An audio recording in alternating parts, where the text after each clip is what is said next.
안녕하세요, 북스형 카페 여러분. 자, 오늘은 이제 저번 시간에 이어가지고, 당나라 지배체제, 관련된 내용 중에 당나라 간제 변청 과정을 이제 좀 보겠습니다. 자, 몇 페이지 펴보시면요. 여기 329페이지 펴보세요. 예, 내용 이제 볼게요. 자, 어, 당대 간제의 변천과 특성을 보면요. 지난 이래로 이제 중국의 간제는 당의 삼성육부 체제로 완성되었고, 이는 다시 송 이후에 변천되면서 명천 간제로 발전되었다. 근데 중국의 중앙 간제는 그 변천 과정에서 황제권과 재산권이 서로 대립과 견제 역학점을 부여하면서 변천되었다. 자, 이 과정에서 항상 황제권이 재산권을 제압하면서 발전했다. 자, 이 내용들이 있는데요. 여기 보면 중국 간지에서 보시면 되게 한 가지 룰이 있는데 하나가 처음에 이게 내조 기간이었다가 외조화되기 시작하는 거죠. 대표적인 게 이제 뭐 상공구경이라든지 뭐 삼성육부제도라든지 이런 것들은 원래 다 내조가 외조화되는 그런 과정을 겪게 되거든요. 그래서 이 관련된 내용을 보겠습니다. 처음에 지난 상공제도는 한데 와서 궁중 안에 있던 황제 측근 비서기관인 상서에 눌려 그 기능이 점차 상실되었다. 그 대신에 상서가 세력을 갖게 되면서 국가의 주요 기관으로 부상되었다. 그러나 이제 상서의 권한이 비대해지자 황제는 자기 신복을 이용할 수 있는 사적 비서기관을 다시 선치했는데 이것이 이제 뭐냐면 중소와 문화죠. 예. 그래서 중소는 삼국시대의 한대 상서를 지치고 다시 황제 측근 비서기관이 되어 황제의 조정을 간장했다. 특히 황제의 비밀 조정은 상서를 경유하지 않고 직접 지방의 주군과 국경의 장군에게 전달됐는데 이는 당대 추민왕 같은 성격을 띠게 되었다. 자, 중서는 남조의 양진의 중요한 기구로서 이제 발전되게 되었다. 이제 문화성 관련된 내용이 있죠. 그래서 문화는 이제 황제 측근에서 황제 그림자처럼 보필하는 자를 말한다. 그래서 그 관련된 간직을 보면 문화 시중이 있고 상기상시, 급사중 이런 것도 있는데 이런 그 문화 시중이라든지 상기상시라든지 급사중 어디에서 많이 들어본 거죠? 예, 고려시대 때 간직에서 많이 들어왔죠. 예, 그래서 고려시대 때는 되게 당이나 송나라 간직을 많이 이제 가져갔기 때문에 이런 것들이 이제 여기 연결되어 있는 거죠. 자, 그 다음에 이제 이들은 황제 고문에 응하면보다 강간의 역할을 이제 담당했다. 자, 이런 문화는 이후 특권적 귀족 계급이 세를 잡게 되면서 문보의 높은 귀족 가문에서 임명되었다. 자, 이런 것들이 당나라 때 가서 이 문화상 같은 경우에는 문보의 높은 귀족들이 여기 장악을 해서 황제가 명령을 내릴 경우에는 봉박을 할 수 있는 권한도 있었다. 이렇게 이제 연결해서 보시면 되겠습니다.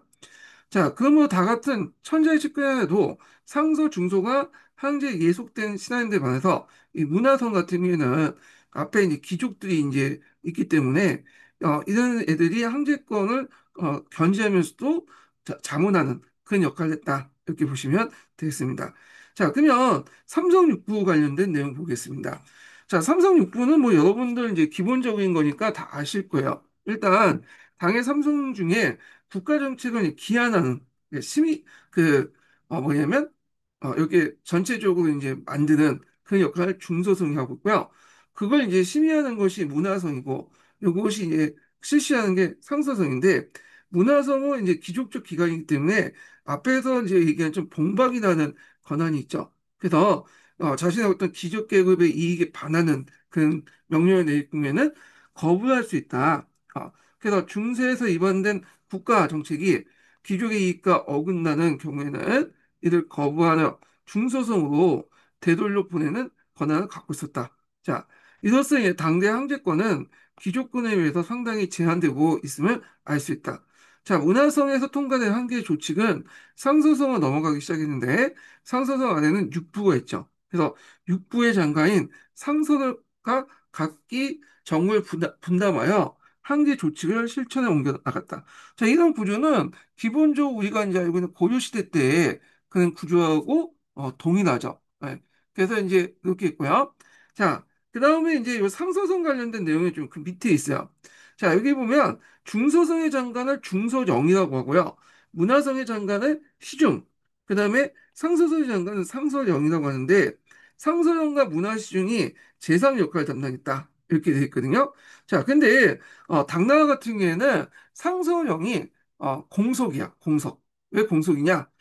당나라 태종 이세민이 그 당시 이제 왕이 되기 전에 상서령이라는 간직을 맡고 있었거든요. 그렇기 때문에 나중에 이제 태종이 황제가 됐잖아요. 그래서 황제가 잠시 머물렀던 이 간직을 감히 신하가 앉아가 그 뭐냐면 앉힐 수 없다. 상서령 이제 신하가 앉힐 수 없다 해가지고 이게 공속이 돼버린 거예요. 공속. 그래가지고 이 상서령은 당나라 때 공속이었다. 그래서 실질적으로는 상서령이 장관 역할을 하는 게 아니라 이 차관이었던 좌우보좌가 뭐냐면 장관 역할을 했다. 그러니까 차관급이죠. 차관급이 이제 좌우 보좌가 뭐냐면 장관 역할을 했기 때문에 상서령이 뭐냐면 말빨이 좀 안 먹혔어요. 예, 이런 것도 좀 기억을 해두시면 되겠습니다.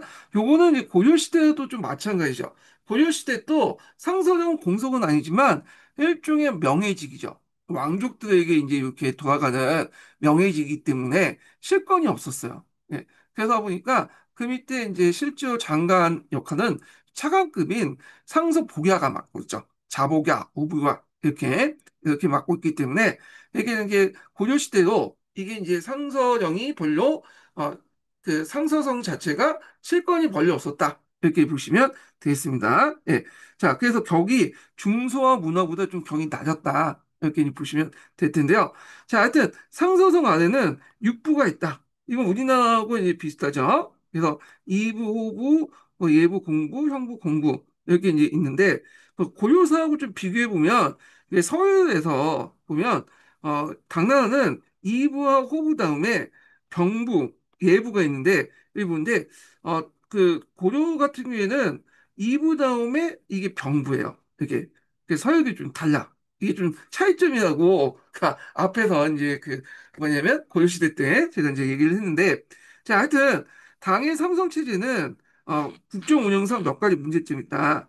자 국가 정책의 기한에 있어서 황제와 중소형만이 국무에 논의했을 뿐 행정처 간의 어떤 긴밀한 연락 필요가 없었다는 거.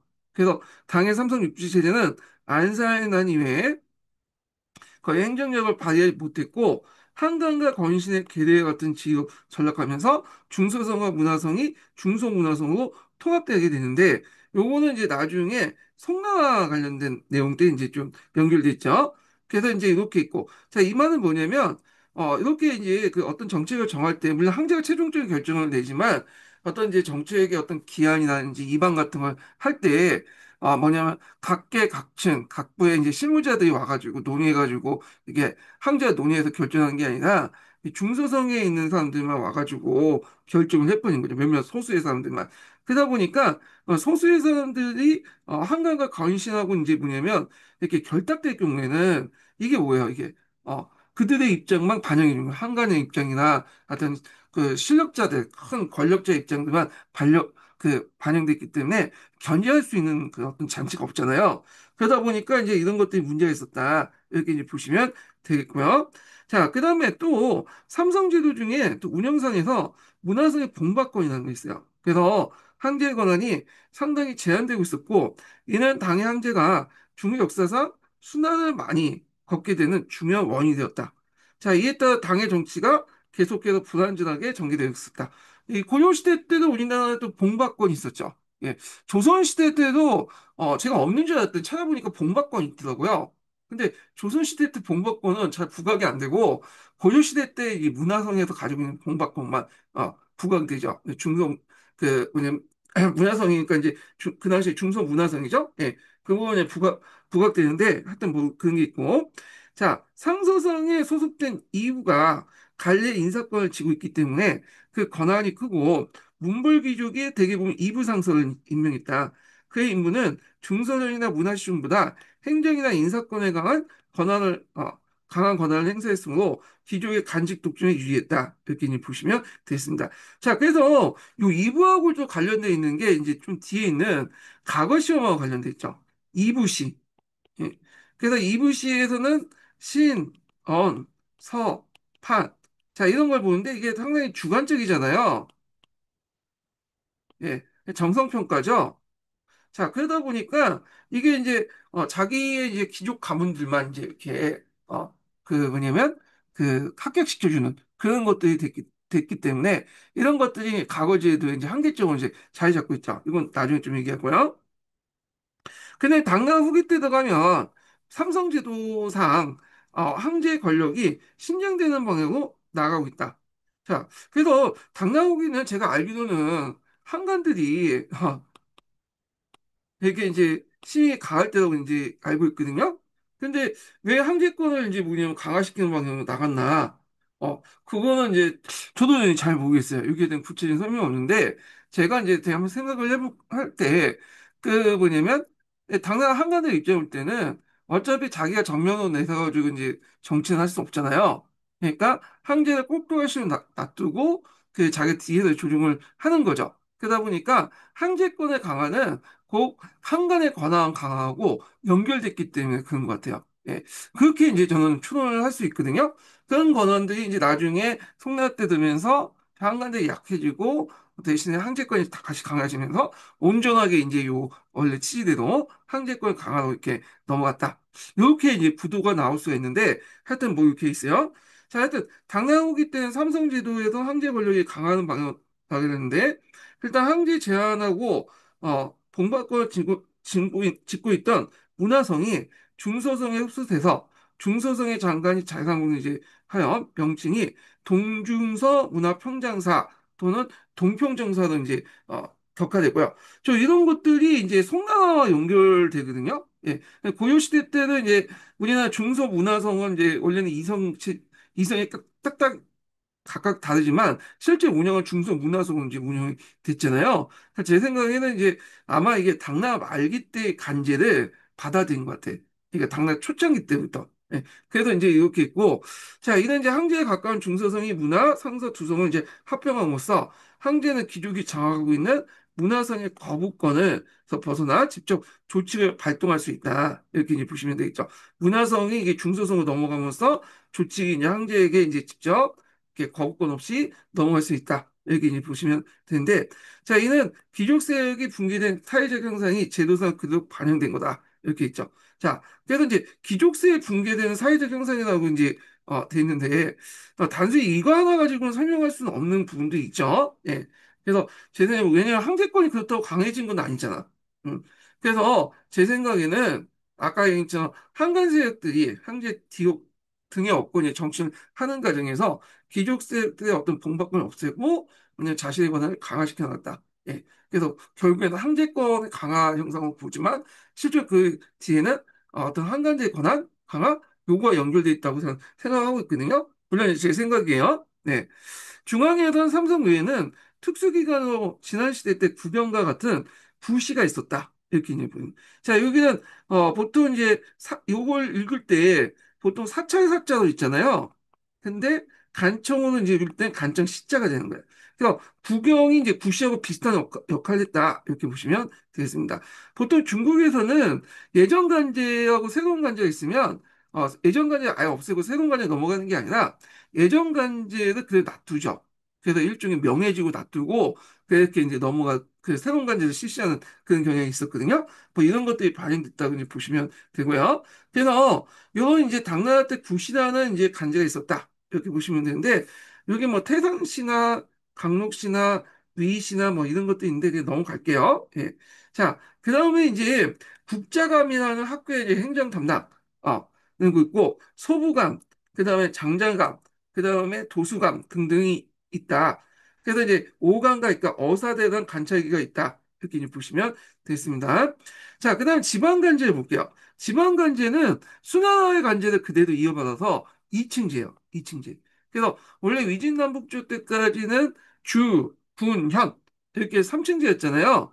근데 이제 수나라 때 주하고 현 해가지고 군이 빠졌죠. 예. 그래갖고 이제 이층제였는데 당나라도 그대로 계승했어요. 왜냐 당나라도 그때그때마다 상급 지방행정 관청은 어떨 때는 주라고 하기도 하고요. 어떨 때는 명칭이 바뀌어서 군이라고 해요. 그렇지만 기본적인 골곡은 똑같다. 이층제다. 이렇게 이제 보시면 되겠습니다. 자, 중국의 지방간제는 크게 주대 봉건제도와 진해 군현제도 나눠볼 수 있다. 한초에는 이 제도를 절충해서 군국제도를 실시했고, 무제 이후에는 군현제도 이제 한원됐는데, 여기서 얘기하는 이제 군현제 한원이라는 건 뭐냐면 군국제를 폐지했다는 게 아니라 구국제가 형해화됐죠. 형식상 남아있고, 실제 운영상 볼 때 군현제를 운영했다. 이렇게 이해를 해주시면 되겠습니다. 그리고 이제 항모제 때부터 주라는 것도 있죠. 이 주가 원래는 감찰 어, 역할이었는데 그다음에 행정 역할로 바뀌었잖아요. 그래서 전환후기에 지방의 10개 주로 나눠 주 안에 분과 분할의 현을 설치한 삼층제가 형성이 됐다. 자, 그래서 삼층제 관련된 내용이 여기에 있어요. 66번에 자세히 되어 있으니까 한번 읽어보시고요. 그러다가 이제 그 군을 폐지하고 순회화 때부터 주와 현, 이층 구조로 이제 바뀌었다. 자, 당나라는 이제 수도의 지방의 행정기구를 그대로 계승해서 2층제를 운영했죠. 물론 그때그때마다 상급 행정기구 중에 이름은 그대로 좀 바뀌죠. 주도 할 때도 있고 군이라고 할 때 있지만 기본적으로 2층 구조라는 거. 그리고 태종은 정강 원년에 정부를 10도로 나눴고 10도는 실제 행정단위가 아니라 주처럼 주가 이제 한무제 때 만들 때는 행정기구가 아니라 감찰기구였죠. 요것도 이제 순찰하기 위한 감찰기구였다. 그래서 이걸 이제 감찰 구역을 나누기 위한 지휘적 구역에 이제 불과했으나 춘천 모의 때부터는 10도의 종무사를 들어서 각도의 정무를 그때그때 감찰했다. 그 이제 중종시대 때 10도 순찰사가 두 명씩 두어서 상사가 됐으며 현종 때는 비로소 각도의 채방철치사를 둬서 도의 행정업무를 담당했다. 그래서 감찰기구가 행정기구가 됐다. 그래서 이것도 일종의 국룰인 것 같아. 내조가 외조화된 것처럼 예, 중앙기구제 그리고 이제 지방에서도 감찰기구가 일종의 이렇게 지방기구 바뀌는 이런 것들인데 그 대표적인 게 한나라 때 주고요. 그 다음에 당나라 때 도도 이게 마찬가지고 우리나라도 이제 고려시대 때 도라는 것도 있죠. 예, 도도 아마 이거 제 생각에는 중국의 영향을 받은 것 같아요. 예, 그래서 도도 원래는 안찰사가 돌아다니는 감찰 구역 있잖아요. 근데 이게 점점 뭘로 바뀌어요? 행정기구로 바뀌게 되죠. 이런 거에 연결돼서 이제 보시면 되겠습니다. 그 다음에 지방 요지에는 도독부가 설치돼서 그 여러 주가 이제 감독됐고, 태종 때는 전국에 41개 도독부, 380개 주, 157개 현이 있었는데, 도독부 외에도 두 개의 이제 부가 있었다. 그 다음에 당의 정복관 지역에는 육도부가 있었어요. 그리고 육도부 그 밑에는 이제 뭐냐면 도독부가 있고, 그 다음에 주, 이런 것도 있죠. 기미주라고 하죠. 기미정책 관련돼 있어. 기미정책은 그 뒤에 부분에 있으니까 다시 한번 얘기를 하고요. 자, 그 다음에 경기라고 있는데 보통 경기라는 것은 우리가 경기도만 생각해서 어떤 특정한 이제 고유명사 생각하지만 이게 아니에요. 그 당시 정근대 시대 경기는 우리나라도 있었고 예전에도 쌓였던 보통 명사였어요. 여기 보시면 알겠지만 서울경자에다 근기기자잖아요. 그러니까 그 당시에 서울 주변의 땅을 그냥 경기라고 했어요. 그래서 고려시대 때도 이제 개성 주변의 땅을 경기라고 했고 요 당시에 당나라 때 수도가 어디예요? 장안이죠. 그러니까 장안 주변의 땅을 경기라고 했다. 이렇게 이제 보시면 되겠습니다. 자, 그 다음에 행제사를 설치한 부다. 이렇게 이제 보시면 되는데, 요거 이제 우리나라하고 연결해서 보시면, 우리가 이제 개경 있죠, 개경. 예, 개경 부근에 경기도에 설치했다고 했잖아요, 경기라는 걸. 그거 관련돼하고 연결해서 보시면 되고, 개경하고, 관련된 내용, 요 경기와 관련된 내용이 예전에 한번 그 한국사 기출문제에 나왔거든요. 예. 그래서 그 개경 운영 방식 있죠. 우리나라 그 개경과 경기 운영 방식이 당나라의 간제를 좀 약간 영향을 받은 거예요. 예. 그래서 이제 이렇게 이제 보시면 될 것 같고요. 자, 그다음에 부를 가지고 이제 설명하는데 부는 이제 여기 보면 그 육도부가 있고 그다음에 이제 또 경기와 행제소에서는 부가 있다고 했잖아. 예. 그 중에 이제 요게 속해 있는 부 중에 이게 이제 뭐가 있냐면 경조부가 있고요. 요거는 이제 장안에 있으니까 경기에 속하겠죠. 동도 낙양의 하남부, 태원의 태원부인데 어차피 낙양은 그 당시 예전부터 중요시해 있으니까 이제 있고 그다음에 우리가 수나 때도 동도라고 해서 낙양을 제2의 수도로 만들었잖아요. 그건 이해가 되는데 태원은 왜 갑자기 태원에 부가 되냐? 자, 태원은 당고조 이연이 여기 이제 여기에서 출발해서 당을 세웠잖아요. 그러다 보니까 당나라에서 볼 때는 상당히 역사적인 곳이죠. 예. 그래서 이제 여기 태원을 부로 이제 이렇게 했다. 이렇게 이제 보시면 되겠습니다. 자, 그 다음에 부병제도에서 모병제도 변화인데 요 부분은 제가 그 당나라 그 전에 군사제도 얘기할 때 좀 얘기를 했어요. 여기는 한번 정리한다고 생각하고 이제 보시면 될 텐데요. 자, 당의 군사제도는 8세기 중기, 즉 안사의 날 분기점하여 그 이전에 부병제와 모병제에 양분된다. 자, 부병이라는 건 군부에 소속된 병이란 뜻이죠. 그 기원은 서해에 있고, 부병의 기원은 서해 옹운태에서 실시한 입사군제에서 이제 보는 게 일반적이다. 그래서 예전에 한번 얘기했는데, 이 동계에서 어떤 책에서는 북위에서 시작됐다. 부병제가. 어떤 책에서는 서해에서 시작됐다. 이렇게 있는데, 북위는 어디를 근거를 가지고 얘기를 하는지 모르겠어요. 근데 서해가 이제 확실한 거죠. 이건 교과서에도 있는 내용이니까. 예. 그래서 서해에서 시작됐다고 보시는 게 좋을 것 같아요. 그래서 이 동계를 보면 예전에도 몇 번 말했지만 이게 한 사람이 쓴 게 아니야, 지금. 여러 명이 같이 달라붙어 썼는데 자료 조사 과정에서 이게 오기나 잘못된 것이 이게 같이 섞여 있어서 검토 안 하고 그냥 짜집기가 쓴 것 같아. 그래서 내용을 보시면 알겠지만 하나의 어떤 스토리로 이렇게 쫙 연결되는 게 아니라 뭐 여기 했다가 또 점에 또 다른 데 장면 또 이렇게 했다가 똑같은 말이 중복돼서 계속 나오거든요. 예. 자, 그래서 이제 강도 가기가 상당히 이제 어려운 책이야. 예. 자, 하여튼 이렇게 있는데 자, 시험에 나오니까 이제 나오니까 어쩔 수 없이 읽게 있는데 자, 부병이라는 명칭은 이미 남북조시 민호에 따로 구분해서 사용했다. 서해시대 부병제는 간중에 국한되었고 순하는 이들 전국주에 실시했는데 당의 부병제는 태조 정관에 완성되었으며 수도 장안의 12개 위부와 12개 위부라는 거 위자라는 거 아마 수도 장안을 지키기 위한 경사들을 이제 장안을 지키기 위해서 이제 여러 가지 이제 군인들이 많이 필요하니까 여기에 이제 일종의 많이 설치됐고 자 하여튼 지방에 639의 절충부가 있었다. 그래서 여기 절충부나 위부는 오늘날 말하면 어떤 거냐면 훈련소라고 보시면 돼요. 훈련소. 그래서 이 부병은 이 위사라고 하여 호족에 있고 정남이 많은 군부의 호에 이제 선발되었다. 자, 부병은 군전령에 따라 토지를 지급받고 평상시에 농업에 종사했다가 농한기 때는 집중적 훈련을 받았으며 윤번호는 수도도 방위 충단인데 이를 번성이라 했다. 앞에 이제 얘기를 했죠. 자, 부병은 전시에는 병방으로 출전하였고 전쟁이 끝나고 다시 고향으로 돌아 농사를 지었는데 당의 부병은 60만 정도 헤아렸다. 자, 그런데 이 부명은 출정 시에는 양식과 생활 비용, 심지어 무기까지 개인이 조달했으므로 그러니까 이제 자담을 하는 거죠. 예.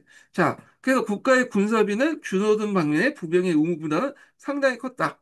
근데 이렇게 할 수 있었던 게 군전제잖아요.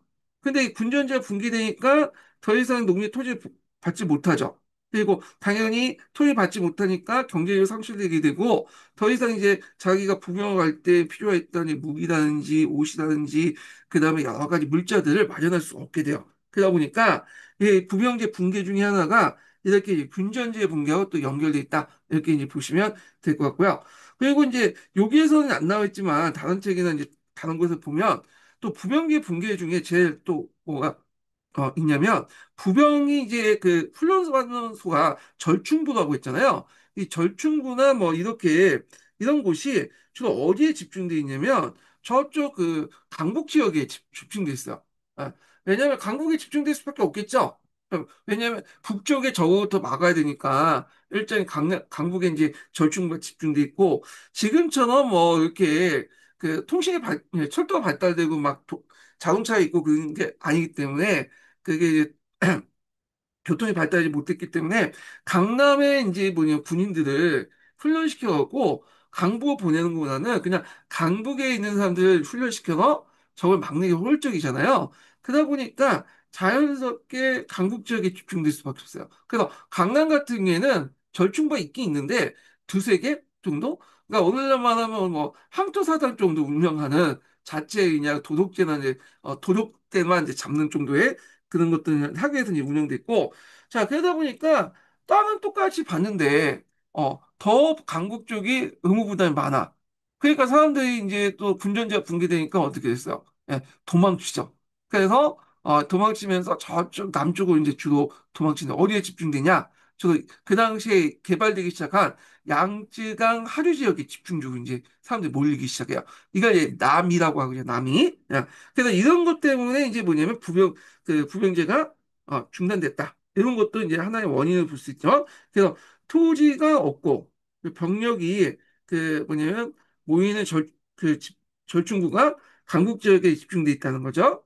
자, 그래서 균전제가 현종의 개원 연간 8세기 초에 무너지고 이따 부병제도도 1908년에 군부의 기능이 중지됨으로써 폐지되었다. 그래서 우리가 안사해난 때 부병제도 모병제도 넘어갔다. 이렇게 이제 적혀 있지만 실제 이미 예전부터 현종 때부터 무너졌다 보시면 돼요. 무너졌다고. 네. 그런데 이게 더 안전히 공식 사망 선고를 받게 되고 이제 넘어가게 된 거는 그 뒤에 이제 안사에 난 이후에 이런 것들이 더 재촉됐다. 이렇게 이제 이해를 해 두시면 되겠죠. 그래서 제가 예전에 부병제에서 모병제에 넘어가는 그 가족의 시기 때 그 당시 의사의 변화, 학기제도 거기 있죠. 학기제. 그 다음에 이제 절도사 등장, 병방에, 그 다음에 이제 지방군들, 이런 것들, 단련병들 관련된 내용을 제가 앞 시간에 설명을 했거든요. 이거 이제 참조를 해 두시면 되겠습니다.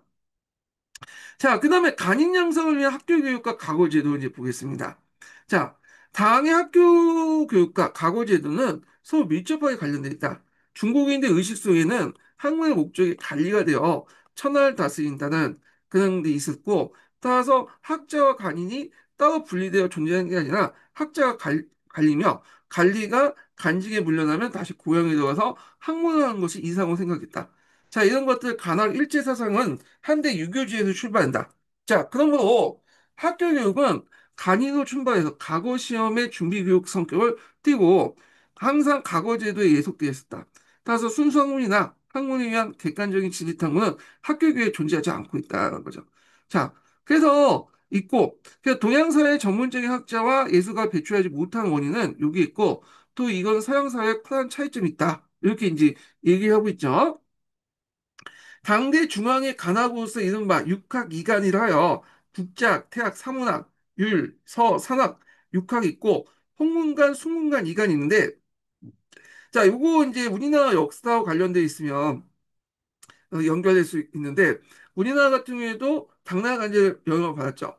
예, 그래서 경사 육학이라 해서 요게 있었잖아요. 예, 그래서 이제 여기는 유학부, 여기는 기술학부 이렇게 나누고 계층별로 이렇게 입학을 이렇게 차별화 줬죠. 예, 이거 예전에 뭐 한국사 문제에서 시험 문제 나왔는데 당나라도 마찬가지예요. 예, 당나라도 이렇게 했다. 그래서 당나라 같은 중국의 역사를 이제 좀 공부하면 간제나 이런 제도 시스템을 공부하면 한국의 그 정근대책 제도나 시스템을 이해하기 되게 편해. 왜냐면 복불복이야 그냥 복불복이 아니라 그냥 그 갖다 붙이는 거죠. 예, 그냥 컨트롤 V 컨트롤 X처럼 이렇게 갖다 붙이는 거야. 예, 복사 이렇게 하고 자 그래서 이제 요거하고 연결해서 이제 좀 보시면 될 것 같고요. 자 그 다음에 당연히 중요시 여긴 것은 이제 국제학, 태학, 사문학 같은 유교 기관이죠. 유학자, 유교를 배우는. 요것도 이제 고려와 마찬가지로 신분적 제한이 있었어요.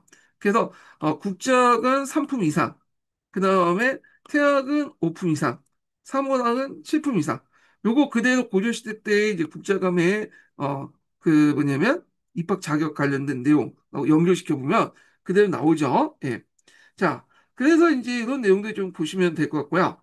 자, 그 다음에 이제 이렇게 있고, 참고로, 요게 국작, 그 다음에 태학, 사문학, 육학인데 이걸 보통 고려에서는 국자감이라고 하잖아요. 국자감 안에 이런 것들이 있다. 이렇게 보시면 되고, 고려시대 때 국자감이나 뭐 당나라 때 국자감, 이것도 이제 국자감인데, 자, 요것도 마찬가지로 이제 기술학부하고 유학부 같이 있다. 이게 뭐 있죠.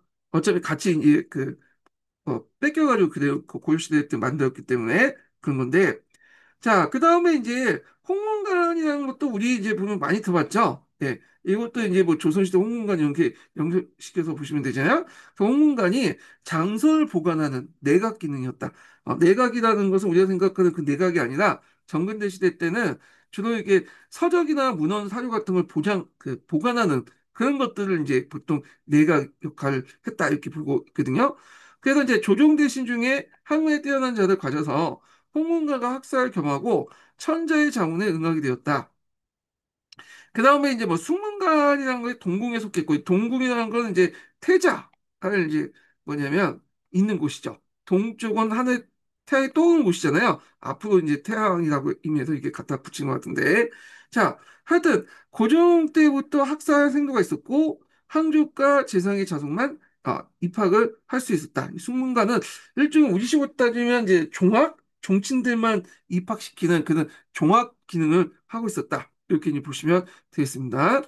자, 그래서 교육 내용을 보면 국작, 태학, 사문학, 학문, 수문과는 유교 경전을 주도하고 서도를 배웠는데 서도 교육은 과거 시험에 이를 중요시하기 때문이다. 그래서 율학에서는 각 왕조의 법률 내용과 격식 법례를 연구했고 서학은 매일 한 폭씩 서예를 쓰고 그 밖에 신문론책을 익혔으며 문학과 유학 경전을 배웠다.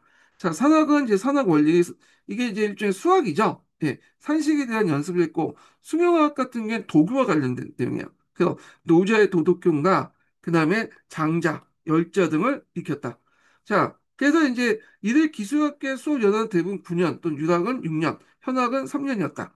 자, 매년 겨울에 시험을 치러 학생의 성적을 평가했고, 그다음 졸업 후에 관리가 되고자 하는 자는 먼저 국자감에 행하는 시험인 책시에 이제 합격해야 했다. 책시 후에 예부 시험에 합격하면 관리가 자격이 주어졌다. 뭐 이런 내용이 있습니다. 예. 자, 그리고 당나라 관학은 태종 때 가장 발달됐고, 그래서 이제 이때 사방에 선비가 수도 모였고 주변에 뭐 고구려, 백제, 신라, 일반에서 많은 지식인들이 와가지고 거기서 배워 나갔죠. 예. 그래서 이제 이렇게 이제 유학생들이 많다 보니까 이들 대상으로 해가지고 시험을 봤는데 이걸 빈공과라고 하죠. 이거 예전에 기출문제 나왔던 거고요. 자, 그 다음에 이제 쭉 넘어가서 당나라 학교 교육은 측정부 시대에 난간 정책, 세트했어요. 난간이라는 건 여기 보시면 알겠지만 간직을 남발했다는 거죠. 세트했다. 그 이제 현종 때 다시 회복되어 양경의 간학생은 2,000명이 다 했다. 이때 양경이라는 것은 장안하고 낙양 이렇게 이제 보시면 되겠습니다. 자, 그다음에 간인약성의 각오제도 발달 이렇게 했는데 각오제도와 관련된 내용이 시험 문제에 자주 나오는 주제 중에 하나죠. 되게 이제 당, 송, 명 이렇게 이제 그 당송명의 과거 제도를 뭐 비교하는 문제들 이런 것들이 문제 나와요. 그리고 제도 절차 같은 것들 이렇게 이제 볼 수가 있는데 자 당나라는 가거라고 하지 않고 향공이라고 했어. 향공. 가거라는 명칭은 언제부터 사용됐냐? 송나라 때부터 사용했던 명칭이에요. 예. 그래서 수나라 때는 선거, 그다음 당나라 때는 항공, 송나라 때는 가거 이렇게 이제 보는데 그럼 당나라의 이제 관료 선발 방식은 가거만 있었냐? 아니죠. 여러 가지 또 있었어요. 항공이 각오라고 했죠.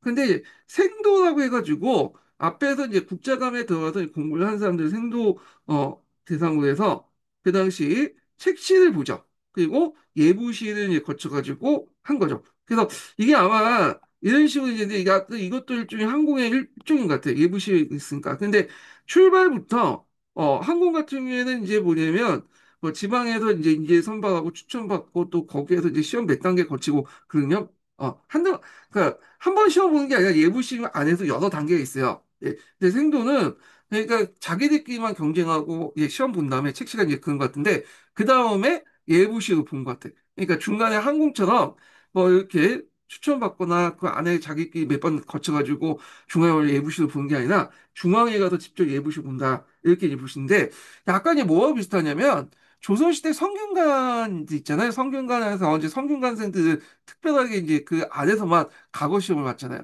그거 이제 비슷하게 보시는데 하여튼 뭐 그런 게 있고 자 그래서 이렇게 이제 있다는 거 생도도 있고 그다음에 또 하나가 이제 제가락에서 한 개 특명을 이렇게 뽑는 게 있어요. 예.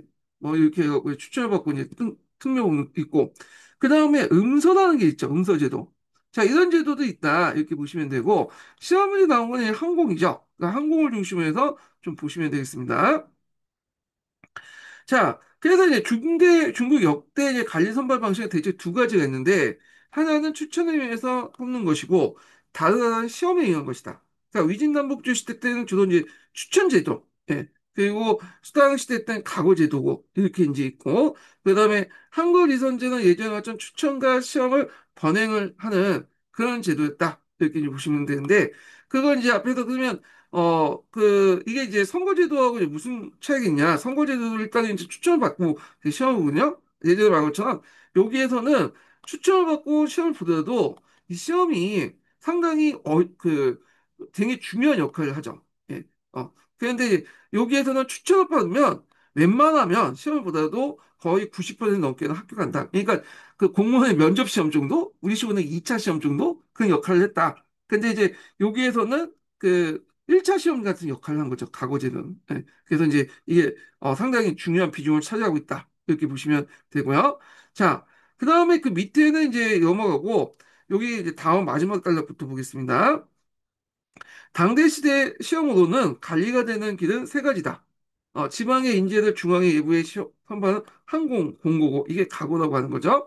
관할조업생을 시험하고 관리를 등용하는 아까 생도라는 게 있고, 그리고 황제의 명령에 따라서 인재 선발은 제과, 이렇게 있는데, 각오는 보통 이제 항공이 나가죠.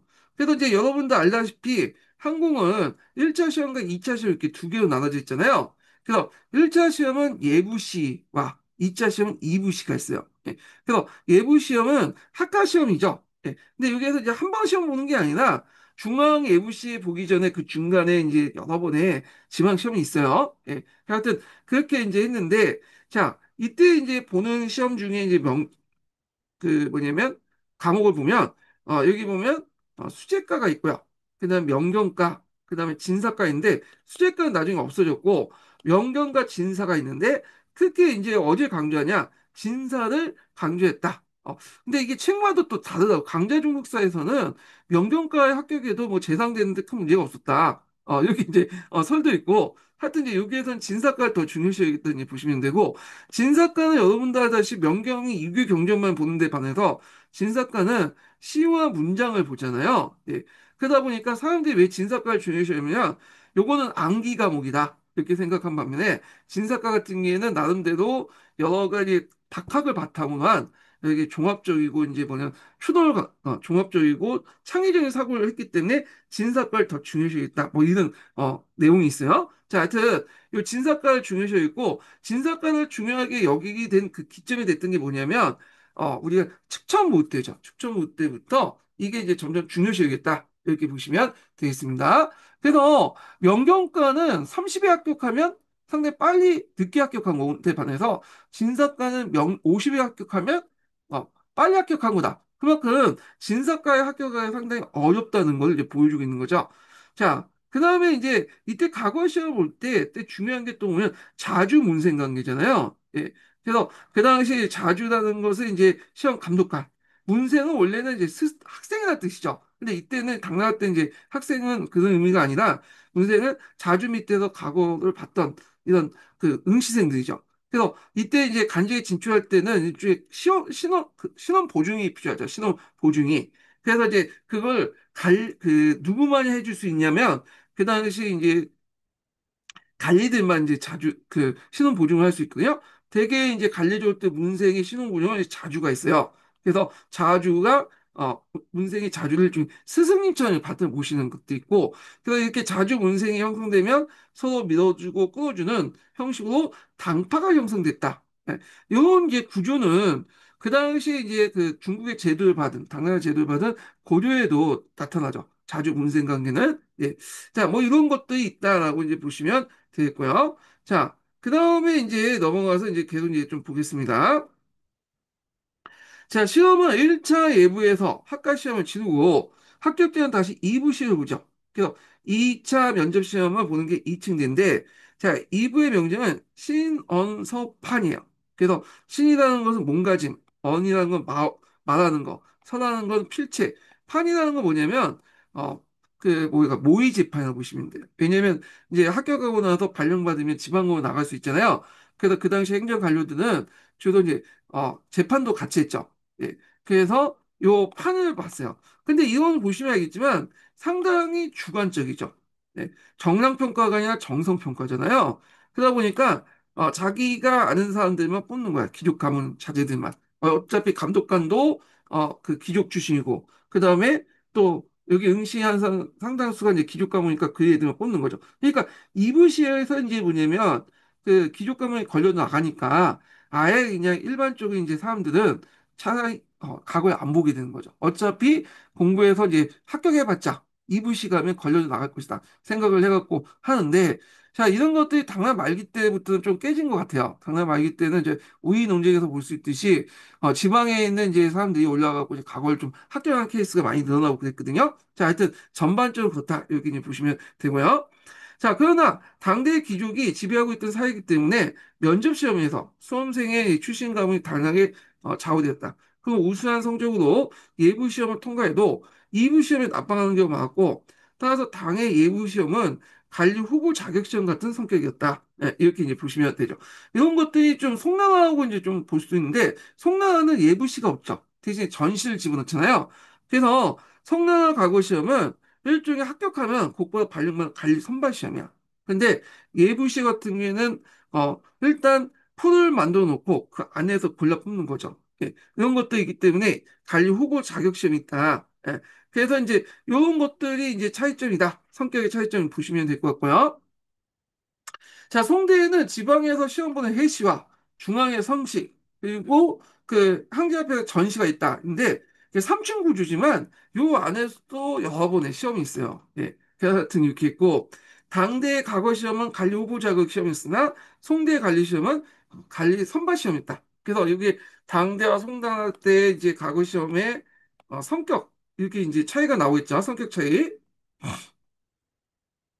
자, 그 다음에 이제 과거 시험에 이제 과목이 나오죠. 수재, 진사, 명경인데, 수재 과목은 이제 당초기 때 폐지됐고, 그 다음에 이제 진사하고 명경 요거만 있는데, 이 수재 과목이 왜 폐지됐나요? 찾아보니까, 요 다시 보중을 이제 이거 보기 위해서 보중을 써야 되는데, 거기에서 합격해가지고 이제 나가면, 그 사람이 이제 잘못했다면 보증 쓴 사람이 연대 책임을 했기 때문에 수재 과목을 폐지했다 그런 설이 있더라고요. 하여튼 뭐 그렇게 있고, 자, 시험은 이제 시험은 진사과, 그 다음에 유교경제원은 명경과 이렇게 주로 이루어졌고 진사와 명칭은 사가진 수장로, 그러니까 선비가 갈려나가도 나가 자기나 복료를 받는다라는 말에서 나왔다고 그래요. 그래서 이제 이 진사과가 상당히 이제 많이 이제 각광을 받았다 이렇게 보시면 되고요. 그러나 중앙에 올라온 자가 대체 3천 명이 이뤘고 그중에 급제가 진사 수십 명의 명경 2, 300명이었으며 진사에 합격하는 것이 어려웠으며 이런 경우에 특히 춘추문 시대 때 이렇게 현재했다. 그래서 이제 진사과를 통해서 많은 인재들이 났는데 이들이 이제 상동귀족들 출신들이 많죠. 예. 자, 그래서 고종 초기에는 명경도 진사도 같이 존중됐고 특히 명경가는 문벌 귀족 자제들이 다수 응시하여 명경 출신 재산도 상당히 수에 이뤘다. 그러나 남북조 이래 귀족은 문학, 한인은 경학이라는 정통도 당대에 계속되어 귀족은 시문의 열을 올렸다. 그래야 경학은 빈사의 이제 주업이 되었으며 경학을 전문하는 박사와 조교도 등급이 낮아 사회로부터 경시되었다. 자, 특히 춘추 무우 시대 때 영창 이외에 진사과 합격자는 하신이로 이제 뽑히며 응시자를 이제 늘어난 반면에 영경은 급격하게 이제 뭐냐면 하선으로 이제 뽑혀서 하선 뽑혀 응시가 늘어난 반면에 영경은 급격히 쇠하게 되었다. 자, 이 하선이라는 말은 저는 잘 모르겠어요. 이게 예. 그래서 한번 이것도 한번 찾아서 이제 물어볼까요, 얘한테?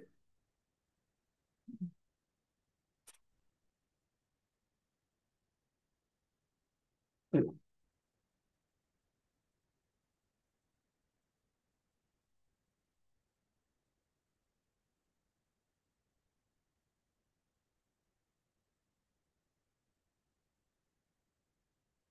네. 그럼요. 아, 이거 치면서 일단.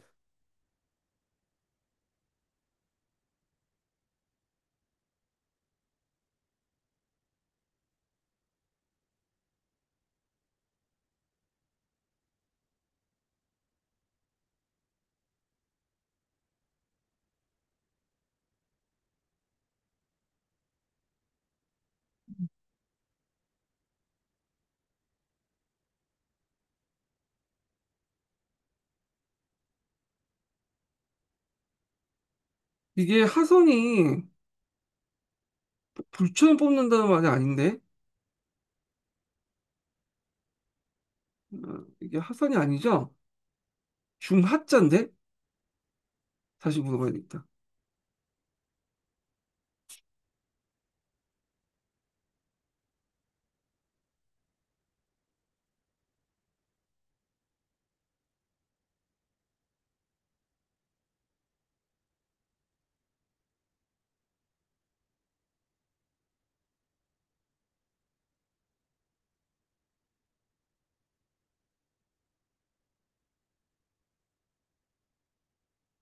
아, 이게 얘가 맞나 보네요. 예, 보니까 이게 하자가 그 중하자가 아니라 불하자네, 불할.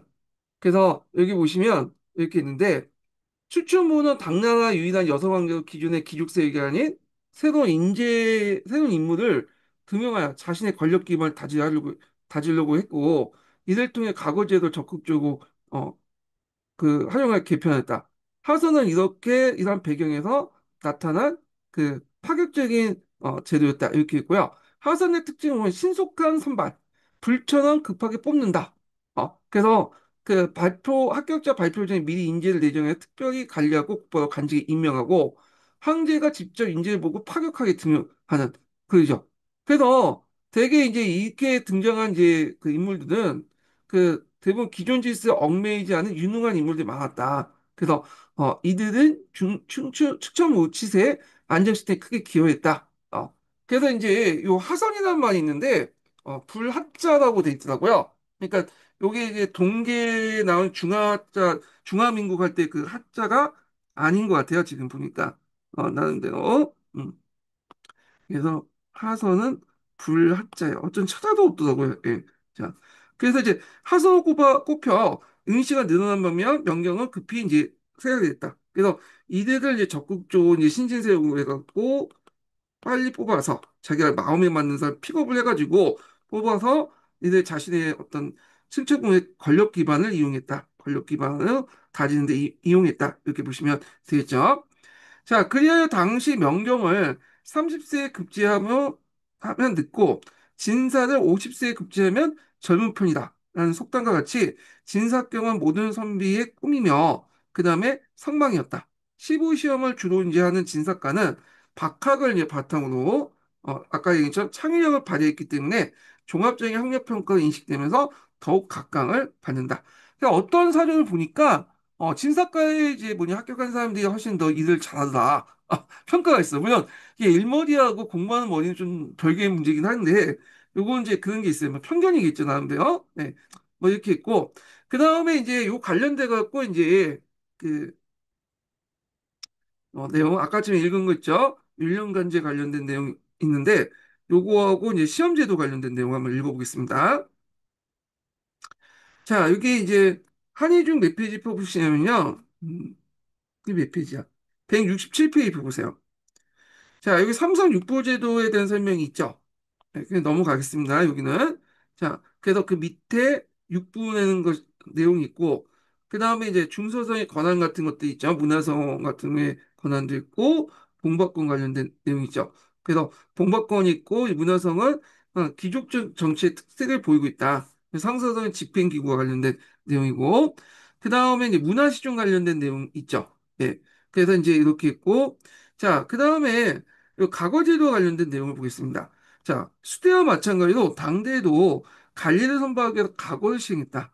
자, 귀족의 세력이 컸던 당대의 간음을 통해서, 간음이라는 것은 높은 자기 아버지의 높은 간직이 있으면 자기 아들들은 그 밑에 있는 아들들은 있는 사람도 이제 이렇게 선발되는 그런 것들이죠. 음서제도로 보시면 돼요.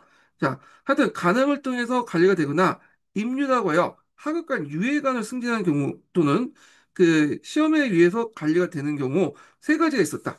그래서 이제 그 강야종국사에 보면 이 유해관에 관련된 내용이 나오거든요. 그래서 유해관은 주로 이제 그 당시 신흥 지주 세력들, 형세호 세력들이 많이 들어왔다. 왜냐면 형세호 세력들은 이제 부가 있잖아요. 돈이 있으니까 나름대로 이제 뭐냐면 그 항목을 닦을 수 있는 능력이 되죠. 근데 막상 이제 과거 시험을 보면 매번 떨어지니까 예부시 같은 데서는 학교에도 이부시는 이렇게 떨어지잖아요. 그러다 보니까 정식 코스를 통해서 간직을 못하고 대개 지방에서 유해관을 통해서 간직이 들어왔다. 그 내용이 강자중국사에 있거든요. 자, 그 유해관에 대해서 좀 해보겠습니다. 일단, 당나라 시대 유해관 또 다수가 있으니까, 어,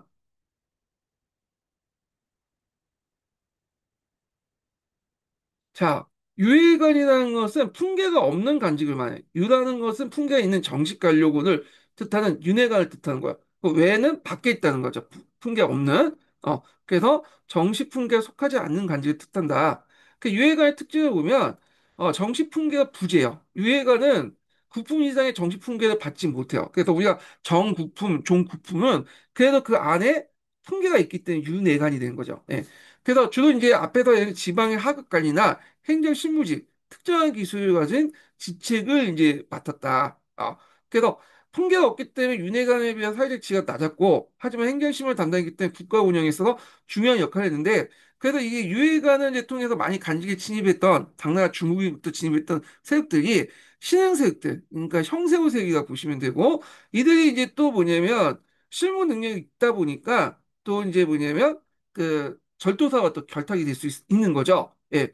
자, 그래서 일부 유해관은 오랜 기간 동안 실무 능력을 쌓거나 특별한 공적을 세운 윤회관으로 승진할 기회도 어, 얻기도 했는데 이는 과거제를 통해서 새로운 인재를 등용했던 당나라의 개방적인 분위기를 보여준 측면이다. 자, 요거는 이제 뭐냐면 당나라 중기 때 제가 이제 앞에서 얘기한 것처럼 그 순지에 문관출 그 절도사들이 많이 임명하거든요. 근데 이 문관철도사들이 자기 이제 측근 보좌관이 필요하니까 이들을 이제 뭐냐면 주로 형세와 같은 신흥색들을 이제 많이 등용을 했고 이들이 이제 다시 이제 이들 그 문벌귀족이 중앙에 올라가면 같이 따라오게 된 거죠.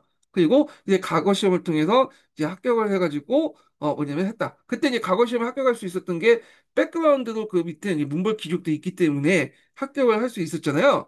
그래서 이런 식으로 해갖고 이제 유해관이었던 그 일부 세력들, 신흥 세력들이 윤회관으로 들어가는 그 경우가 많았고 이런 것들이 우위 당쟁의 어떤 발생 배경 요거와 연결돼서 이제 보시면 되겠죠. 자, 그래서 이제 이렇게 좀 기억을 해두시면 되겠습니다. 그래서 유해관은 당나라 관제에서 정식 풍계에 속하지는 않지만 국가행정의 신문을 담당하는 하급 관료를 통칭하는 용어다. 이렇게 이제 보시면 되겠습니다. 자, 그 다음에 이제 넘어가서 자, 여기 넘어가면 이제 계속 읽어볼게요.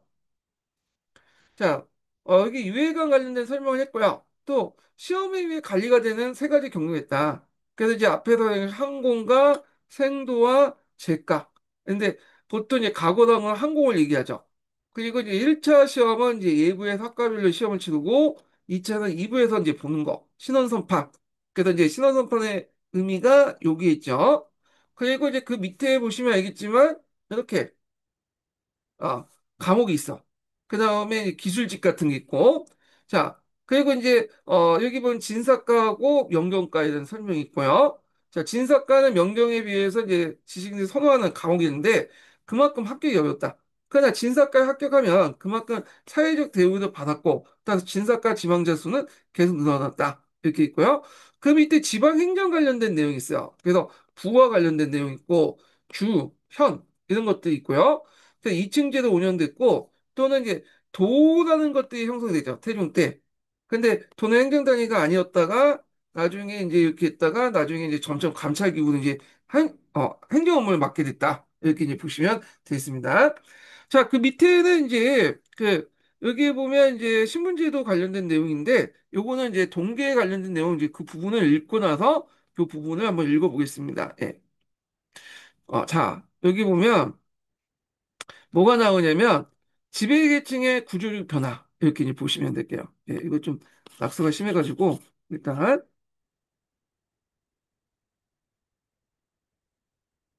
자 요걸 이제 내용을 한번 정리하면서 읽어보겠습니다. 예, 보통 이제 당나라 초기 때 지배계급은 어떤 세력들이냐? 이들은 이제 여러분도 알다시피 관룡 집단이죠. 원래 이제 위진남북주 시대 때 세 개의 귀족계급이 있었잖아요. 예, 그래서 강릉 집단이 있고 그 다음에 그 남조에 있는 귀족 집단도 있고 누구부터 상동 귀족 집단이 있고 그 다음에 남조의 귀족 집단도 있는데 남조의 귀족 집단들은 앞에서 요번에 시험 문제 나왔지만 후경에 난 이후에 맥이 끊겼죠. 얘네들이 그래서 강릉 집단이 초기 때 이제 뭐냐면 당나라 때 지배 집단이죠. 초기 때, 당나라 초기 때.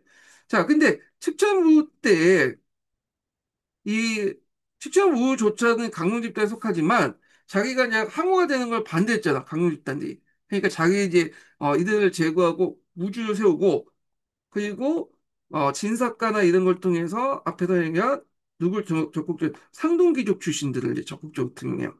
그래서 이제 이들이 이제 쭉 있다가 당나라 말기 때 앞에 우이당쟁이라고 있죠. 우이당쟁. 그래서 우이당쟁에서 이제 딱 본 게 여기에들 어, 그 우이당쟁이 이제 있는데 여기에들 이가 이제 이종우나 뭐 이런 사람들이잖아요. 예. 그래서 이제 이 사람들이 이제 그 뭐냐면 그 신진 세력들이죠. 네, 이렇게 이제 연결되죠. 이 신흥사대부들, 그러니까 이 신흥사대부라고 우리는 이제 형세호 세력들이죠. 그래서 이들이 앞에서 유해관 등등해 갖고 실력을 키운 다음에 절도사와 또 결합되고 일부는 중앙에 올라와서 과거 시험을 보고 이렇게 등장했다. 이렇게 보시면 되고. 자, 그래서 요 이제 상동귀족 집단들은 나중에 황소의 난이 나는지, 그 다음에 또, 이거부터 안사의 난이나 항소의 난 때 아예 없어지고 요 빈자리를 이제 누가 채우냐? 얘네들 신은 그 세력들이 이제 채워나오고 이들이 나중에 사대부가 되었다. 예. 그래서 이제 이렇게 이제 보시면 되겠습니다. 자, 그러면 내용을 이제 좀 볼게요. 당의 신분 계급은 지배층과 피지배층 양분된다. 자, 그래서 당나라 같은 경우에는 양천제를 실시했죠. 양천제. 신분을 양인하고 천으로 나눴어. 예, 양천지. 그래서 양인은 이제 과거 시험을 볼 수 있어요. 그 제도적으로. 그리고 이제 그렇지만 또 그에 대한 이제 반대국부로서 그런 군역의 의무나 조세 같은 걸 내야 되고 천인은 이제 뭐냐면 과거를 볼 수가 없죠. 그렇지만 대신 권리가 없는 대신에 의무도 없는 거죠. 예, 군역이나 이런 것도 원칙도 없어요. 물론 이거 원칙일 뿐이고 실제 그러진 않죠. 자, 이렇게 양천제를 운영했다. 이렇게 이제 보시면 되겠습니다. 자, 지배층은 왕공, 귀족, 간인 등이며 피지배층 농상공, 양민과 그 아래 천민이다. 자, 요거는 이제 앞에 양천제는 제도적인 거고 요거는 사회적 신분 관련된 내용을 이제 얘기하고 있죠. 근데 이 당의 지배계층 한마디로 귀족계급을 표현할 수 있으나 이들의 구조와 성격은 다르다. 그래서 당의 초기, 그 다음에 측정부 시대, 안사의 난이의 각기 다르다. 당을 건국한 창업 공신들은 북주, 수, 당을 이은 강릉 집단으로 이들은 개국 공식파는 측정부가 등장하기까지 사실상 국가 권력의 핵심 세력과 세력이었고 당초의 귀족 세력들은 상동 귀족, 강종 귀족, 그 다음에 그 대북 귀족, 그 다음에 강남 귀족 이렇게 이제 병신되었는데 자 이들 중에 간중과 대북 이게 강릉 집단이죠. 당초의 창업 중심이었으나 사회적 가장 존경받는 건 상동 귀족이었다. 당 태종은 이런 문벌에 대한 일반적인 존경심과 당 왕조 및 간인에 대한 존경을 바꾸기 위해서 보살님은 시족제를 편찬했어요. 근데 시족제를 편찬했는데 그 내용을 보니까 마음에 안 드는 거야. 당태종이. 왜냐면 당태종이 이제 농서 이씨 출신이잖아. 농서 이씨 왕씨 가면 3등을 해놓고 다 상등기족 애들이 이제 1, 2등 다 차지하고 그런 거야. 그러니까 왕족조차도 농서 이씨조차 3등이면 그 밑에 강릉 집단들, 그러니까 간제를 갖고 있는 간룡 집단들의 그 등급은 더 낮을 수밖에 없잖아요. 그래서 이거 안 되겠다 해서 다시 편찬해라 해가지고 정간시족지를 만들어서 결국 이 정간시족지에서는 이 농소 인씨를 중시한 그 아까 이제 농소 이씨를 중심으로 한 강릉 집단들이 이제 위에 있는 상위권 순위를 이제 차지할 만큼 이렇게 다시 이제 개조를 했다. 이렇게 이제 보시면 되겠습니다. 그래서 이제 요 내용을 볼게요. 자, 고사련 등은 당시 이제 사대부의 의견과 족보를 참고해서 상동의 박능채 씨를 1등을 시족을 하고 당월권과 농서 이씨를 3등하여 시족제를 편성했다. 자, 이에 대해 태종은 그 내용이 부당함을 지적하고 문벌귀족이 결국 국가를 초월할 수 없다고 반박하면서 문벌우위의 간이우위를 개편하도 지식하여 문벌우위에서 간이우위로 개편하도 지식하여 새로 만든 것이 정관시족지다. 자, 이 정관시족지는 한의 중에도 나오죠. 제가 이제 한의중 강도했을 때 잠깐 언급했는데 그 옆에 별표 형식으로 정관시족지라는 게 있어요. 네, 지금 정관시족지는 전해지진 않아요. 그렇지만 그 다 신당서나 구당서 내용 볼 때 아 대충 있는 책이구나 알 수 있어. 자, 하여튼 이때 남북조 시대의 이제 정치 사회적 우위를 차지하고 있던 문벌이 태종 때 들어서 점차 간이에서 밀려나게 되었다. 이렇게 있고요. 상동귀족들이 이제 뭐냐면 밀려났다. 이렇게 보시면 돼요. 근데 이제 칙천부 때 다시 이제 뭐냐면 등장하죠. 다시 하는데 요 뒤에 부분에 관련된 내용이죠. 자, 다음 초기에 이러한 지배계층은 칙천부 시대의 분기점 구조적인 변화를 가져오게 되는데 칙천부의 등장을 반대했던 세력은 강농 집단을 중시한 개국 공신과 그들의 후예였다. 따라서 이들은 무의회에서 철저히 숙청되었고 그 대신에 강원 출신 관료가 무시대의 지배계 쪽 부상되었다. 자, 이에 따른 이제 무시대는 고비도 남북조인의 구기족과 당의 개국에 새롭게 세운 강요 집단 거세되고 이후 이제 안사해나까지 과거 출신 귀족 관료가 당의 지배계층을 이제 있는데 이 그 당에 이제 여기는 자세히 안 나와있지만 상동 귀족들이 되게 많이 여기 들어왔다 이렇게 보시면 되겠습니다. 자, 근데 안사에 난 이후에 이 상동 귀족들이 점점 이제 뭐냐면 몰락하고 그 자리를 또 형세가 채우죠. 예. 그래서 이 성세호는 이미 안사의 난부터 이제 등장하게 돼요. 이 상동 귀족들이 그 가고시부터에서 이제 장안을 몰려 살면서 그, 그 안에 시골에서 상동 귀족을 대신할 수 없는 지식인 계층이 없어지게 돼. 그리고 그 자리를 새로운 이제 생태계가 형성되죠. 그러면서 신앙세력들, 형세형색들 이제 하게 되고 이들이 또 돈이 있다 보니까 이제 교육도 받고 그러니까 윤회관이나 유회관이나 뭐 이런 걸 통해서 이제 또 초급 하급 간직으로 진출하게 되죠. 예. 자, 하여튼 이렇게 있는데 자, 그 당국에 전개된 한강과 군부의 등장으로 중앙의 귀족 간의 치열한 당쟁이 있었고 우위의 당쟁이 바로 과거에 의한 과거 관료와 귀족 간의 치열한 싸움이었다. 뭐 이렇게 했는데 여기에서는 또 다른 맥락에서 설명하고 있죠. 예. 그래서 과거제는 이제 가는 과거 관료들 요구와 그다음 귀족 간의 치열한 싸움이었다 이렇게 했는데 자 항의 중에서는 예전에 그런 상동 귀족 세력들과 그 다음에 새롭게 등장한 이제 뭐냐면 그 지방의 신세대의 싸움이다 뭐 이런 식으로 이제 설명을 하고 있어요. 그래서 요거에 대해서는 구체적으로 뭐 어떻게 말할지 몰라요. 우위 단계이 있는데 그런 이제 사회 경제적 배경이 이제 있다라는 것만 좀 이렇게 연결해서 보시면 될 것 같아요. 뭐 학자마다 의견이 다를 수 있기 때문에 뭐 이렇게 했고 자, 그래서 8세기 중기 이후에 안산의 고비대에서 군벌 시대가 시작되면서 당의 귀족체제는 근본적으로 흔들고 무너지게 되었다. 그리하 서민사회에 나타나면서 서민세력 기반의 신흥 황세옥 집단들이 등장하여 다음 송대 사대부 계층으로 발전했다. 자, 이와 같이 당대 귀족계층의 시대적 변천과 함께 귀족사회의 내부 구조를 변모하고 있었다. 이렇게 이제 보시면 될 것 같고요. 당의 귀족사회는 그냥 율령체제 완성과 중앙집권에 따르는 관료 조직의 확대에 따라 중앙위 지방 관료기가 방대해지고 그 수요도 크게 증가되었다. 이에 이제 중앙간이나 지방간은 그의 생활 근거지의 수도 장안이나 장안 부근의 간중 지역이 이주하였고 종래 지방 중심적 재지 기족에서 벗어나 부재주적 성격을 변신하게 되었고요. 앞에서 얘기한 것처럼 그렇게 이제 중앙에 몰려 살다 보니까 그런 것들 이제 지방을 장악하기 시작한 것이 앞에 이제 신흥지주들, 형세의 계층들이었다. 이렇게 이제 보시면 되겠습니다. 자, 그래서 이렇게 있고 이거는 뭐 각자 읽어보시고 자 그래서 항촌에는 귀족이 거주하지 않게 되면서 교양 있는 선비가 지방의 자취를 갖추게 되었다 이렇게 이제 보시면 돼요. 그 자리를 앞에 있는 신흥세력들이 이제 조금씩 메꿔 나갔다 이렇게 보시면 되겠습니다. 자, 그 다음에 당대 신분제도와 구조의 특징을 보겠습니다. 앞에서 말한 것처럼 사회적 신분이 있고 당나라도 이제 법제적 신분이 있어요. 법제적 신분이 양천제죠. 이 양천제 많이 들어보셨죠? 어디에서? 어, 조선이나 고려시대 때 설명할 때 양천제 있다고 했잖아요. 자, 우리나라는 이 양천제가 통일신라 시대 때부터 들었다고 이제 돼 있는데, 교과서에서는 이제 고려나 조선시대 때 이제 설명을 하고 있어요. 예. 그래서 양천제 여러분도 알다시피, 근데 법제적으로 볼 때, 이제 사회적 신분 아니죠, 이거는. 양인이 있고 천인이 나누죠. 예.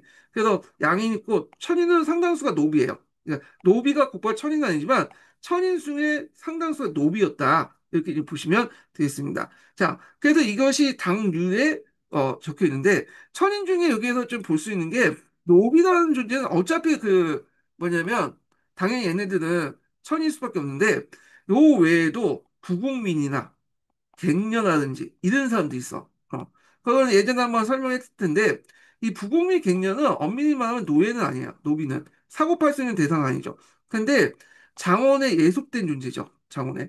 앞에서 얘기했처럼 그 당나라 때 군전제 간료제라고 간료전이라고 상당히 많이 줬잖아요. 간료들. 준 거보다는 원래 이제 귀족 관리들이 갖고 있는 땅을 이제 인정을 해준 거죠. 근데 귀족들이 이제 자기 스스로 가서 그 논밭에 일을 하는 건 아니잖아요. 그러면 거기에 일을 할 사람이 필요하죠. 그런데 노비가 그렇게 많지는 않아. 우리가 보통 노비제사에, 그러니까 노예제사라고 하지만 노예가 이제 중국에서 전역으로 이제 생산 도구를 사용하지 않거든요. 예. 그래서 이제 학자마다 다르지만 그럼 거기에 일을 하는 사람이 필요해. 노비는 그렇게 많지가 않죠. 그러니까 부공이나 갱녀 등등등이라고 불렸던 사람들이 여기에 들어와서 이제 했는데 이들은 이제 그러면 이들을 어떻게 신분적으로 정리할 것인가? 그러니까 국가 입장 올 때는 부공의 갱녀도 왕의 백성이잖아. 그러니까 이들을 하나하나 파악하면 이제 국가 권력이 강해질 수밖에 강할 수밖에 그러니까 국가 권력을 더 강해지잖아요. 그러니까 이 부국민과 갱녀조차도 국가 권력에 파악하기 위해서 뭐냐 천민이라는 제도를 둬가지고 여기다 집어넣은 거죠. 원래는 양천제가 아니라 양로제라고 했어요. 양로제. 예. 근데 양로제라고 하면 이 노가 노빈 들어가는데 이런 존재들 예성민 존재 들어갈 수 없잖아. 그럼 얘들을 통제를 못하겠죠. 파악 못하니까 양천제라는 걸 둔 거야. 양천제. 그래서 이걸 이제 하고 이걸 당률에 명시해놨다. 이렇게 이제 보시면 되겠습니다. 자, 그러면 이 내용을 보겠습니다. 양천제는 지난 시대 때 성립되어 남북주 시대의 복잡한 과정을 거쳐서 당대에 완성되었고 동아시아 각국에 영향을 줬다. 자, 양천제에서 가장 명확하게 구정한 것은 당률이었다.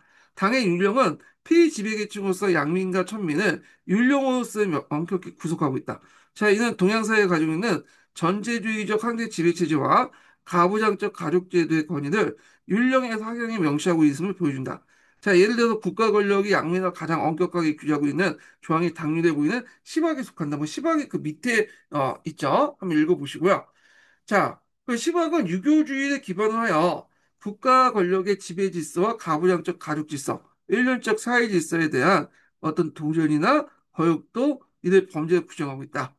자, 그런데 국민의 대부분 양민화가 볼 때 당류는 상당히 광범위하면서 융통성 있는 많은 내용을 양민으로 구성하고 있다. 실제로 시박 중에 제6항 이후의 조항은 지배계층 또 연장자가 필요할 경우 언제나 양민 속박을 가능하게 만드는 악법에 속한다. 그래서 대불경은 국가가 신성시하는 물품을 위조하거나 제도에 대한 저항을 규제했고 신앙은 부로는 그 범위가 강범위하여 조부모나 부모를 고발하는 모욕 뭐 등등등 있는데 한번 읽어보시고요. 자, 다음은 이제 천민 관련된 내용을 보겠습니다. 천민은 간천민하고 사천민 이렇게 있는데 앞에서 말했죠. 천민 중에 상당수는 노비죠. 근데 노비가 아닌 어떤 예속민 같은 어중중한 그런 사람도 있다. 이렇게 좀 보시면 되겠습니다. 자, 간청미는 태상 음성인 또는 자포, 간호, 봉호, 악호, 강노비 여섯 쪽으로 구분되는데 태상 음성인은 태상시 악공으로 국가적 의식의 음악 가문을 맡은 신분이었다. 자, 이들은 호적상 군전제에 급전이 있었으나 양민 같은 대우를 받은 특수한 천민층으로 수대는 악호에서 유대했다. 자포는 태상 음성인과 거의 같은 대우를 받았으나 양민과의 결혼이 금지된 면에서 명확히 신분차를 받았고 강공 악호는 비슷한 예속민호 특히 호족이 양민과 달리 각 간척이 예속되어 있고 토지의 분배도 차이가 있었다. 그래서 이들은 이제 국가에 이제 일을 하기 때문에 그 반대급부로서 군전을 이제 또 직을 받았다. 이렇게 이제 보시면 되죠. 그 간천민이 신분이 세습되며 면천되려면 제일 하층인 간노비에서 간호로 이제 상승하고 다시 작부가 되는 양민이었다. 자, 이는 본질적으로 율령을 위반한 범법자이거나 국가에 대한 중재인 가족을 간에서 몰수하여 자손들까지 간청을 복용시키도록 하는 것이다. 이렇게 있고요. 사첨이나 아까 얘기했던 부궁이나 부곡초, 뭐 갱녀, 이런 것들 있죠. 그래서 이제 이들은 이제 율령제 안에서 국가가 파악하게 해서 여기 뭐냐면 천민 안에 집어넣은 애들이야. 예. 그래서 이제 이런 것도 있다는 거. 자, 그 양미여도 부국에 출구하는 부국처가 되며 갱년은 여부국을 뜻하며 법제상 위치는 대우는 부국 같다. 그러니까 우리가 이제 부국이라는 말 자체가 우리는 이제 좀 그 군현 단위보다 좀 작은 지역을 이제 부국이라고 하잖아요. 그렇지만 여기 천에서 천대받는 그런 계층 이렇게 이제 지금 법제서 이제 보면 뭐 여러 가지 서 있지만 이는 양인이죠. 근데 그 중국에서는 이 부국은 양인이 아니라 법제로 천민 계층이야. 이게 좀 달라. 원래 천민이야. 얘들은요. 예. 자, 그래서 부국은 보통 노비 위에는 상급 천민은 이제 이해되고 있으나 양민 같다고 주장가 뭐 양민과 천민의 중간에 위치했던 설도 있는데 이런 설이 있구나 하고 넘어가시면 돼요. 뭐 설에 대해서 이제 있고 부국만 좀 기억해 두시고 부국이 어디에 속했다? 천민이 속했다. 그래서 우리나라는 부국은 어디 속했다? 양민이 속했다. 예, 이런 것들이 이제 차이가 있다는 걸 좀 보시면 되겠습니다. 자, 그 다음에 이제 요 관련돼 가지고 또 한의종 관련된 내용 한번 읽어보겠습니다. 예. 자, 여기 이제 한의종 관련된 내용을 볼게요.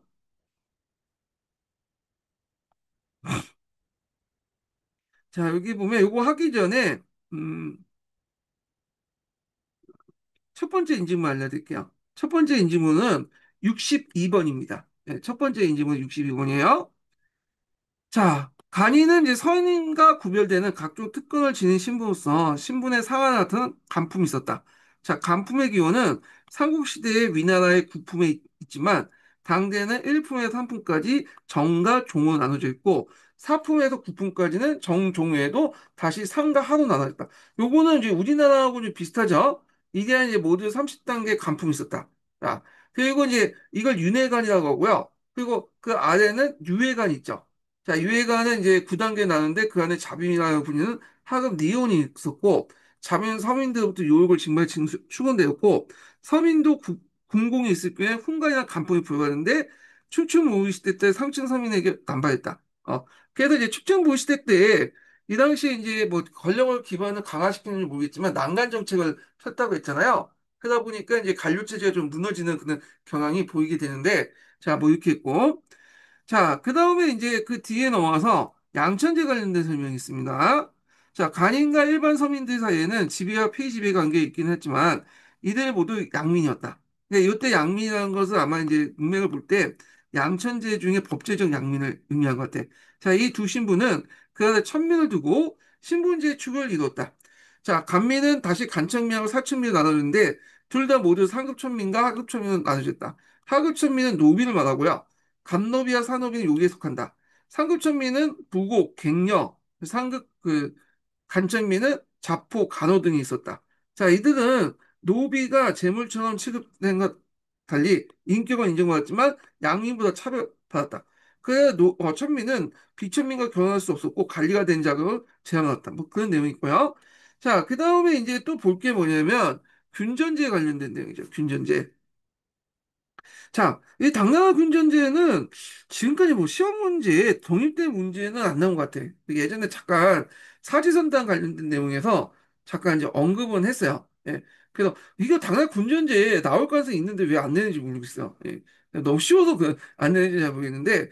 자, 그래서 이 당나라 군전제 보기 전에 잠깐 챗GPT 학습을 좀 통해서 개요를 한번 보겠습니다. 예.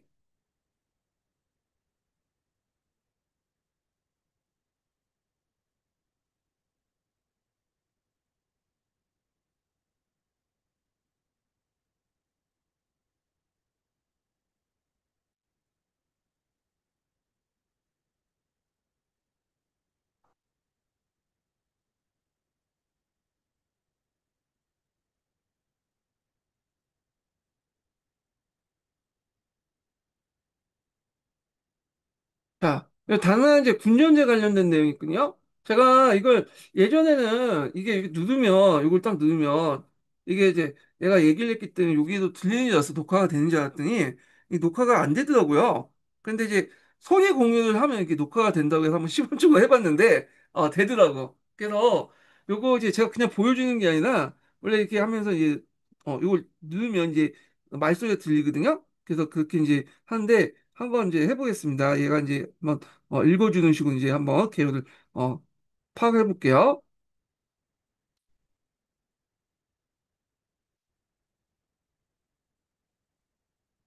얘가 로딩하는 시간이 있기 때문에 좀 약간 기다려요. 이게 이제 신호 이렇게 정보를 저쪽에 그 미국에 있는 서버 쪽 보낸 다음에 그게 다시 받는 식으로 이제 하기 때문에 좀 시간이 걸리나 봐요. 예.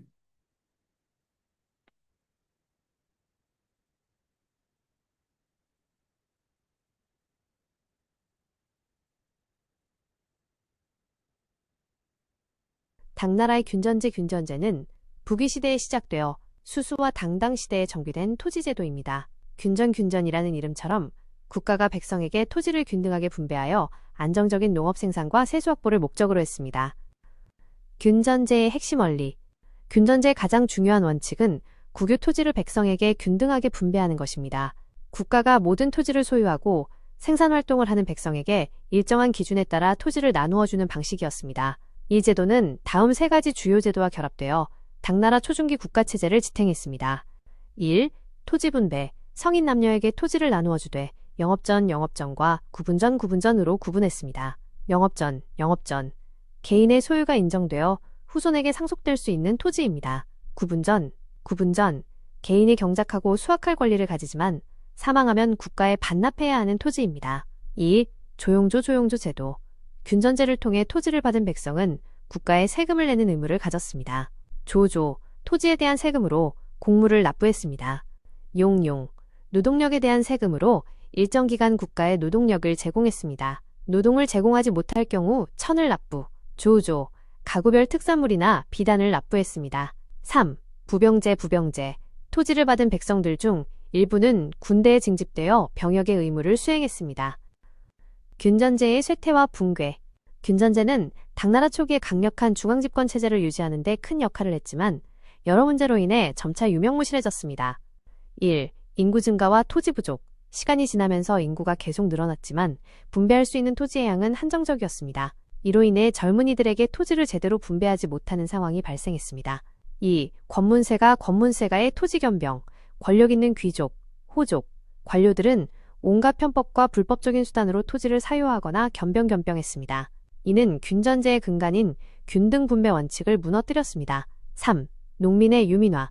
가혹한 세금과 대토지 소유자들의 착취를 견디지 못한 농민들이 토지를 버리고 유랑민으로 전락하면서 균전제와 조용조 제도의 유지 자체가 불가능해졌습니다. 4. 안사의 난 안사질환.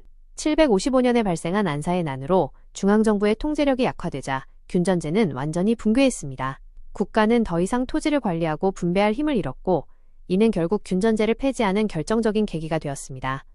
균전제는 안사의 난 이후 양세법이라는 새로운 제도로 대체되었습니다. 양세법은 토지의 소유량과 재산에 따라 세금을 부과하는 방식으로 기존의 균전제와 조용조 제도가 무너진 현실을 반영한 것이었습니다. 자, 그래서 지금 잘 들리시죠? 예, 그래서 소리 공유했기 때문에 녹화를 지금 잘 됐는지 모르겠지만, 일단 뭐 그렇게 했고요. 자, 그래서 이렇게 한번 당나라 군전제에 대해서 한번 개관을 해봤고요. 그러면 이제 여기 당대 군전의 특성 관련된 내용을 이제 좀, 보겠습니다. 요거는 좀 쉬었다가, 진행을 할게요. 예.